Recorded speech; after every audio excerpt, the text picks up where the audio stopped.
Gujarat science city રાજ્ય સરકાર હેઠળ કાર્યરત આ અદ્ભુત વિજ્ઞાન નગરીમાં આપનું હાર્દિક સ્વાગત છે। વિજ્ઞાન અને ટેકનોલોજી આધારિત આ અગ્રણી સંસ્થાનું મુખ્ય ઉદ્દેશ સમાજમાં વૈજ્ઞાનિક દૃષ્ટિકોણ વિકસાવવો, સંશોધન અને નવીનતાને પ્રોત્સાહન આપવો તથા રાષ્ટ્રીય વિકાસ માટે માનવ સંસાધનને સશક્ત બનાવવાનું છે। ગુજરાત સાયન્સ સિટી તમામ વયજૂથના મુલાકાતીઓમાં વિજ્ઞાન પ્રત્યે રસ અને સમજ વિકસાવે છે। અહીંની એક્વેટિક ગેલેરીમાં પેંગ્વિન, શાર્ક ટનલ તથા વિવિધ જલચર પ્રજાતિઓ દ્વારા જૈવ વૈવિધ્યતા અને જળજીવનની વૈજ્ઞાનિક સમજણ આપવામાં આવે છે।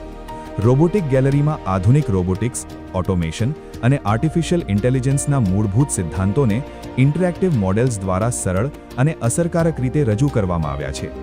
સાથે સાથે એસ્ટ્રોનોમી અને સ્પેસ સાયન્સ ગેલેરી અંતરિક્ષ, ગ્રહો, ઉપગ્રહો અને બ્રહ્માંડના વિકાસને દૃશ્યાત્મક અને શૈક્ષણિક રૂપે રજૂ કરે છે અને વિવિધ ઇન્ટરેક્ટિવ એક્ઝિબિટ્સ દ્વારા પ્રયોગ, અવલોકન અને અનુભવ આધારિત અભ્યાસને પ્રોત્સાહન આપવામાં આવે છે, જે ગુજરાત સાયન્સ સિટીને વિજ્ઞાન શિક્ષણ, નવીનતા અને જાહેર જાગૃતિનું અગ્રણી કેન્દ્ર બનાવે છે।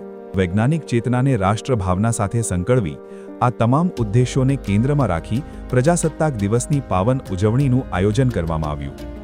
આ વિજ્ઞાન નગરીમાં ભારતના 77મા પ્રજાસત્તાક દિવસની ઉજવણી ગૌરવપૂર્ણ અને રાષ્ટ્રીય ભાવનાથી ઓતપ્રોત માહોલમાં યોજાઈ। ત્રિરંગાથી સુશોભિત સમગ્ર સાયન્સ સિટી પરિસરમાં સંવિધાન પ્રત્યેની પ્રતિબદ્ધતા, શિસ્ત અને રાષ્ટ્રપ્રેમની ભાવના સ્પષ્ટ રીતે પ્રતિબિંબિત થઈ। પ્રજાસત્તાક દિવસની આ રાષ્ટ્રીય ઉજવણી અંતર્ગત સાયન્સ એન્ડ ટેકનોલોજી વિભાગના સેક્રેટરી શ્રીમતી પી ભારતી IAS દ્વારા ધ્વજવંદન કરવામાં આવ્યું।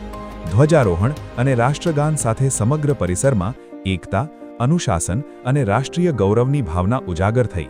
આ અવસરે શ્રીમતી પી ભારતીએ પોતાના સંબોધનમાં પ્રજાસત્તાક દિવસના ઐતિહાસિક તથા સંવિધાનિક મહત્વ પર પ્રકાશ પાડતા જણાવ્યું, આ ગૌરવપૂર્ણ સવારે ભારતના વૈજ્ઞાનિક દર્શન અને આશાઓના પ્રતીક એવા ગુજરાત સાયન્સ સિટીમાં એકત્રિત આપ સૌનું આપના મહારાષ્ટ્રના 77મા પ્રજાસત્તાક દિનની હાર્દિક અને આત્મીય શુભેચ્છાઓ પાઠવું છું।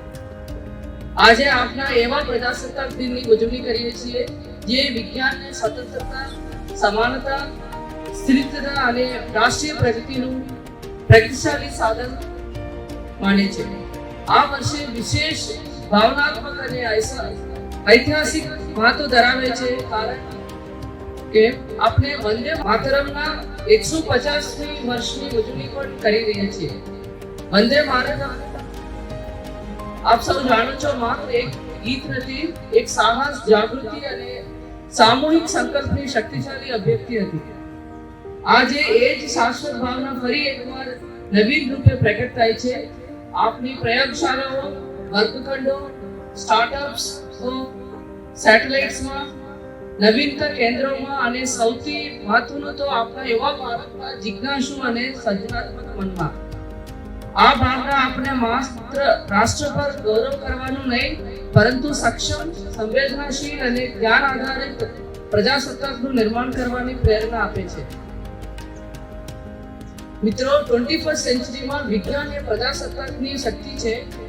વિજ્ઞાન આપણે આરોગ્યનું રક્ષણ કરે છે, સીમાઓ સુરક્ષિત કરે છે, અર્થતંત્રનું મજબૂત બનાવે છે, પર્યાવરણનું સંરક્ષણ કરે છે અને યુવાનોને સશક્ત બનાવે છે। જે રાષ્ટ્ર વિજ્ઞાનનું રોકાણ કરે છે એ પોતાનું સ્વાભિમાન, આત્મનિર્ભરતા અને આવતી પેઢીનું ભવિષ્યમાં પણ રોકાણ કરે છે। મને ગર્વ સાથે કહેવું છે કે ગુજરાત આજે નવા પ્રોજેક્ટ્સ, નવા ટેકનોલોજી, નવા કાર્યક્રમો, નવા વૈજ્ઞાનિક ઉર્જા સાથે આગળ વધી રહી છે। ઉજવણીમાં વરિષ્ઠ અધિકારીઓ, કર્મચારીઓ, આમંત્રિત મહેમાનો તથા મોટી સંખ્યામાં નાગરિકો ઉપસ્થિત રહ્યા। સમગ્ર કાર્યક્રમ દરમિયાન સંવિધાનિક મૂલ્યોનું પુનઃસ્મરણ કરવામાં આવ્યું અને રાષ્ટ્રના સર્વાંગી વિકાસમાં વિજ્ઞાન અને ટેકનોલોજીના યોગદાનને સંસ્થાગત ગૌરવ સાથે રજૂ કરવામાં આવ્યું।